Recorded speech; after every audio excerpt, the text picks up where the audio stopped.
নামাজের ভিতর একটা খুব গুরুত্বপূর্ণ একটা ইম্পর্টেন্ট একটা দোয়া আছে, যে দোয়াটি আমরা নামাজের 2 রাকাত পর একটা বৈঠকে বসি।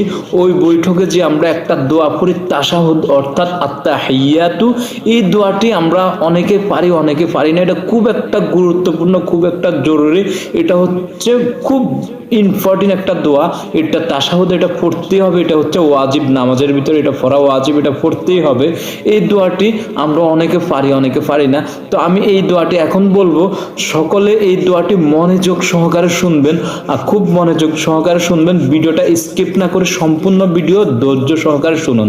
আত্তাহিয়াতু লিল্লাহি ওয়াসসালাওয়াতু ওয়াত-তাইয়্যিবাত, আসসালামু আলাইকা আইয়ুহান নাবী ওয়া রাহমাতুল্লাহি ওয়া বারাকাতুহু, আসসালামু আলাইনা ওয়া আলা ইবাদিল্লাহিস সলিহিন, আশহাদু আল্লা ইলাহা ইল্লাল্লাহু ওয়া আশহাদু আন্না মুহাম্মাদান আবদুহু ওয়া রাসূলুহু। খুব একটা গুরুত্বপূর্ণ এই দোয়াটি। সকলে এই ভিডিওটি অবশ্যই সকলে বেশি বেশি করে শেয়ার করে দিবেন, সবাই চ্যানেলে সাবস্ক্রাইব করে দিবেন। ওকে, ধন্যবাদ। আসসালামু আলাইকুম ওয়া রাহমাতুল্লাহি ওয়া বারাকাতুহু।